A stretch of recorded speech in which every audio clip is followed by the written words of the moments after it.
Hey everybody, it's Mike and Michelle again. And Sid. And Sid. And we are coming to you from, yes, the dreaded engine room again. We had an issue back in, Key Largo, this past fall, November. We were left about a mile outside the marina in Key Largo, and alarms started going off, and ta-da, we overheated. No big deal, but we were 50 miles away from when I was going to change the impellers, and they didn't make it.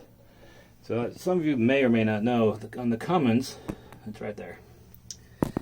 Take that little cover off right there, and the impeller's in there. But this is on the starboard side, easy to get to. But the port engine is way down there. You gotta do hell and Keller to get it out. You're feeling, and you're doing boat yoga. It's not easy at all. So one modification I did yesterday, it took about 2 hours, was to eliminate the piano hinge that was on this hatch. Let's take a look at this one over here.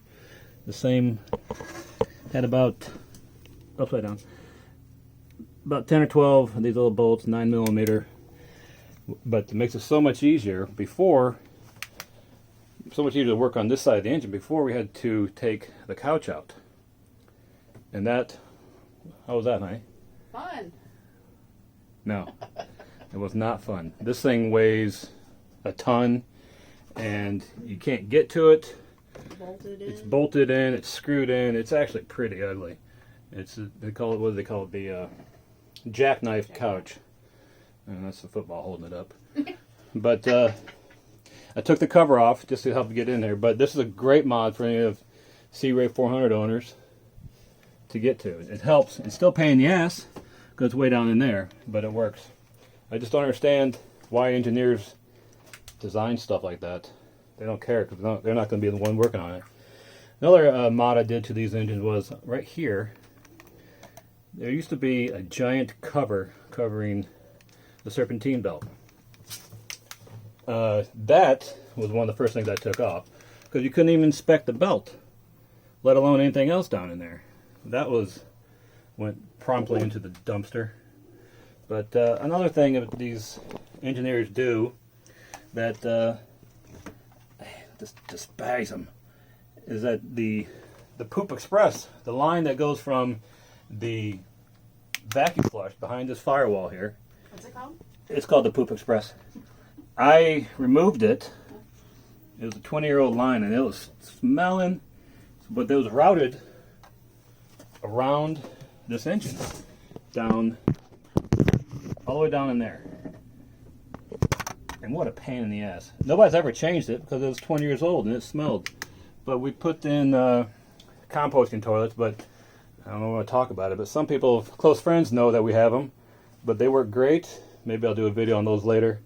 No more pump out for us. But that's it. Tell them about the engine hoses at your place too. Oh yeah, another 20-year-old engine hose. This was not easy either.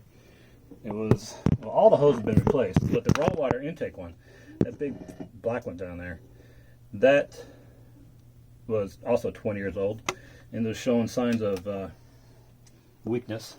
So that was another big job.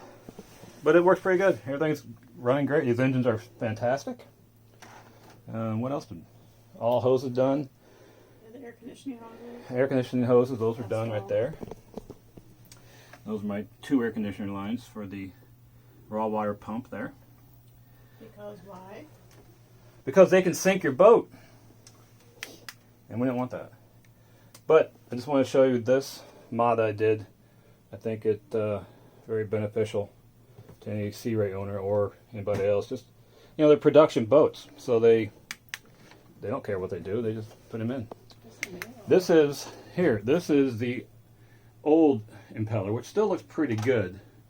Now I'm on a regimen of changing these every 200 hours, and I noticed that these, I bought this one on Amazon, and it's extremely stiff. It's actually kind of went back to its normal shape.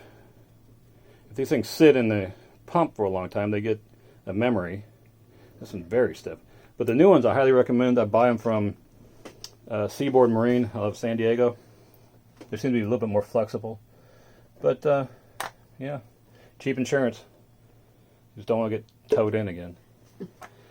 Oh, that's all we got. Good talking to you. Adios.